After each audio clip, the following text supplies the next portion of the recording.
नमस्ते। आज हम जिस सोर्स मटेरियल का विश्लेषण करने वाले हैं ना, वो सच में हम सबके जिंदगी को देखने का नजरिया पूरी तरह से पलट कर रख सकता है। जरा सोचिए, अगर असली लड़ाई इस बाहर की दुनिया से नहीं बल्कि खुद हमारे अपने दिमाग के अंदर चल रही हो तो। आज के इस विश्लेषण में हम मानसिक अनुशासन यानी मेंटल डिसिप्लिन की उस जबरदस्त ताकत के बारे में बात करेंगे जो किसी को भी एक अजेय शक्ति बना सकती है। आज हम ये समझेंगे कि कैसे इस इंसानी दिमाग को पूरी तरह से रीप्रोग्राम किया जा सकता है। ये बहुत ही दिलचस्प होने वाला है। हम सबने कभी ना कभी सुबह अलार्म बजने पर उसे स्नूज करके बस 5 मिनट और सोने का बहाना तो बनाया ही है ना? यहीं पर हमारा आज का पहला और सबसे बड़ा सवाल खड़ा होता है। क्या हमारा दिमाग हमारा मास्टर है या फिर बस आराम का यानी कंफर्ट का एक गुलाम? कड़वा सच तो यह है कि जब लोग अपने लक्ष्यों में फेल होते हैं ना, तो वो किसी टैलेंट या ज्ञान की कमी से नहीं हारते। वो इसलिए हारते हैं क्योंकि उनका अपने ही दिमाग पर कोई कंट्रोल नहीं होता। सही समय पर सही कदम ना उठा पाना टैलेंट की कमी बिल्कुल नहीं है, ये सिर्फ और सिर्फ मानसिक नियंत्रण की कमी है। तो चलिए देखते हैं कि आज के हमारे इस सफर का रास्ता कैसा दिखेगा। हम द डिसिप्लिन इल्यूजन से शुरुआत करेंगे, फिर सीखेंगे कि अपने विचारों और भावनाओं को कैसे मास्टर किया जाए। इसके बाद हम द विल पावर बैटरी और द हैबिट लूप को रीवायर करने का विज्ञान समझेंगे, और आखिर में प्रोक्रेस्टिनेशन ट्रैप को हमेशा के लिए खत्म करने का तरीका जानेंगे। ये एक बहुत ही लॉजिकल और शानदार सफर होने वाला है, जहां हम मानसिक रुकावटों को समझकर डेली एक्शन के लिए एक ऐसा सिस्टम बनाएंगे जिसे तोड़ना नामुमकिन हो। शुरुआत करते हैं हमारे पहले सेक्शन से, द डिसिप्लिन इल्यूजन। देखिए, बहुत से लोगों को ये बहुत बड़ी गलतफहमी होती है कि अनुशासन का मतलब खुद को सजा देना, दर्द सहना या फिर जिंदगी को एकदम बोरिंग बना लेना है। लेकिन सबसे पहले हमें इस भ्रम को तोड़ना होगा। डिसिप्लिन कोई सजा नहीं है। सच तो ये है कि ये सच्ची आज़ादी और फ्रीडम पाने का इकलौता और सबसे सीधा रास्ता है। और यहीं पर मोटिवेशन और डिसिप्लिन के बीच का असली फर्क समझ में आता है। जब कोई नया काम शुरू होता है तो हम सब मोटिवेशन से भरे होते हैं, लेकिन प्रॉब्लम यह है कि मोटिवेशन पूरी तरह से इमोशंस पर टिका होता है, और इमोशंस हमेशा टेम्पररी होते हैं। अगर सिर्फ इसके भरोसे बैठे रहेंगे तो हार पक्की है। दूसरी तरफ डिसिप्लिन परमानेंट होता है और ये एक्शन पर आधारित है। ये हमें तब भी काम करने पर मजबूर करता है जब दिन कितना भी खराब हो या काम करने का बिल्कुल भी मूड ना हो। अगर हम बायोलॉजिकली देखें तो हमारा ब्रेन हमेशा सबसे आसान रास्ता चुनता है। इसका मेन काम है हमारी एनर्जी बचाना, और इसीलिए ये किसी भी तरह की असुविधा से, अनकंफर्टेबल फीलिंग से हर हाल में बचना चाहता है।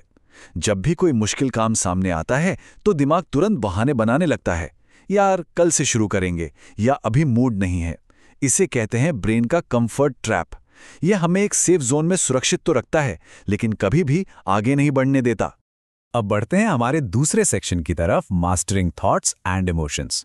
इमेजिन कीजिए, रात के 2 बज रहे हैं, पूरा शहर गहरी नींद में है, लेकिन दिमाग शांत नहीं है। उसमें डाउट्स, फ्यूचर की टेंशन और डर की आवाजें लगातार गूंज रही हैं। ये ओवरथिंकिंग की समस्या बहुत ही आम है, जहां ऐसा लगता है कि हम इन विचारों के जाल में बुरी तरह फंस गए हैं। लेकिन यहां एक बहुत ही गहरी बात समझने वाली है। विचार वास्तविकता नहीं है, वे केवल ऐसी चीजें हैं जिन्हें ऑब्जर्व किया जा रहा है। ये कोई छोटी बात नहीं है। हम अपने विचार नहीं हैं, बल्कि हम वो चेतना है जो उन विचारों को बस देख रही है। जब तक हर नेगेटिव विचार को हम सच मानते रहेंगे, तब तक वो विचार हम पर हावी रहेगा। लेकिन जिस पल हम इन विचारों को थोड़ी दूरी से एक दर्शक की तरह देखना शुरू करते हैं, असली कंट्रोल बस वहीं से शुरू होता है। इसे ऐसे समझिए जैसे हमारा दिमाग एक रेडियो स्टेशन है। ये हर सेकंड डर, गुस्सा या आलस के अलग अलग चैनल ब्रॉडकास्ट करता रहता है। अब बिना सोचे समझे हर चैनल को सुनने की कोई मजबूरी तो है नहीं, राइट? हमारे पास ये चुनने की पूरी ताकत है कि हमें कॉन्शियसली यानी सचेत रूप से कौन सा चैनल सुनना है। तो सवाल ये है कि इस रेडियो चैनल को बदला कैसे जाए? इसके लिए द पॉज टेक्निक बहुत काम आती है। इसके 3 स्टेप्स हैं। पहला, अपने इमोशन को पहचानें। दूसरा, 1 सेकंड के लिए रुकें। और तीसरा, एक सचेत प्रतिक्रिया यानी कॉन्शियस रिस्पॉन्स चुनें। ये जो छोटा सा पॉज है ना, जो मैंने अभी लिया, ये हमारे ऑटोमेटिक रिएक्शन के लूप को तोड़ देता है। यही अवेयरनेस की असली ताकत है, जो बिना सोचे समझे रिएक्ट करने के बजाय हमें सही तरीके से रिस्पॉन्ड करना सिखाती है। चलिए अब आते हैं सेक्शन 3 पर, द विल पावर बैटरी। बहुत से लोगों को ये बड़ा इल्यूजन होता है कि विल पावर यानी इच्छा शक्ति कोई असीमित खजाना है जिसे जब चाहें जितना चाहें इस्तेमाल किया जा सकता है। चलिए आज इस बड़े से भ्रम को भी तोड़ ही देते हैं। यहाँ पर एक बायोलॉजिकल फैक्ट को समझना बहुत जरूरी है। विल पावर असल में एक लिमिटेड बैटरी की तरह होती है जो हमारे हर एक फैसले के साथ ड्रेन होती है, यानी खर्च होती है।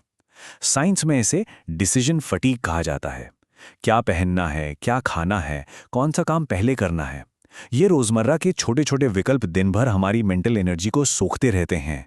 और यही वजह है कि रात होते होते इंसान इतना थक जाता है कि वो खुद के बनाए नियम तोड़ देता है और बड़ी आसानी से फोन या टीवी जैसे डिस्ट्रैक्शंस का शिकार हो जाता है। यही कारण है कि सफल लोग सिर्फ अपनी विल पावर के भरोसे नहीं बैठते। जरा सोचिए, एक अनडिसिप्लिन्ड एनवायरनमेंट में क्या होता है। फोन बिल्कुल पास रखा है, जंक फूड सामने टेबल पर है और हमें लगातार अपनी ही इच्छा शक्ति से लड़ना पड़ रहा है। इसके बिल्कुल उलट एक डिजाइन किया हुआ एनवायरनमेंट एकदम साफ होता है, रूटीन फिक्स होते हैं। जब आसपास से सारे प्रलोभन यानी टेम्पटेशंस हटा दिए जाते हैं ना, तो सही विकल्प चुनना ऑटोमेटिक हो जाता है। और ऐसे माहौल में डिसिप्लिन कोई संघर्ष नहीं बल्कि एक डिफॉल्ट सेटिंग बन जाती है। ये हमें लाता है हमारे चौथे सेक्शन पर, रीवायरिंग द हैबिट लूप। अब हमें रोजमर्रा के बिहेवियर के मैकेनिक्स को थोड़ा गहराई से समझना होगा, क्योंकि अगर सच कहा जाए तो इंसान की पूरी पहचान और उसका जीवन उन कामों से ही बनता है जिन्हें बार बार दोहराया जाता है, यानी कि हमारी आदतें। तो यहाँ एक बहुत ही ट्रिकी और चुनौतीपूर्ण सवाल खड़ा होता है, क्या हम अपनी आदतों को कंट्रोल कर रहे हैं या फिर हमारी आदतें हमें कंट्रोल कर रही हैं? ये सोचने वाली बात है। बहुत बार ऐसा होता है कि कुछ अनदेखे पैटर्न्स चुपचाप बैकग्राउंड में हमारे लंबे समय के गोल्स को तबाह कर रहे होते हैं और हमें इस बात की भनक तक नहीं लगती। तो आखिर ये हैबिट लूप काम कैसे करता है? इसके 3 हिस्से हैं। सबसे पहले होता है एक ट्रिगर, जैसे कि बोरियत। फिर एक एक्शन लिया जाता है, जैसे तुरंत फोन निकालकर स्क्रॉल करने लगना। और अंत में मिलता है रिवॉर्ड, जो कि होता है इंस्टेंट डोपामीन। ब्रेन को ये इंस्टेंट खुशी इतनी पसंद आती है कि वो इस बिहेवियर को ऑटोमेटिक बना देता है। अब इस लूप को तोड़ने का एक ही सीक्रेट है, जैसे ही वो ट्रिगर महसूस हो वहां एक कॉन्शियस पॉज लिया जाए। बस वो एक पॉज इस पूरे बुरे लूप को शॉर्ट सर्किट कर सकता है। यहां एक और बड़ी प्रॉब्लम है, ऑल और नथिंग वाला माइंडसेट। मतलब अगर मैं आज 2 घंटे काम नहीं कर सकता तो मैं बिल्कुल नहीं करूंगा।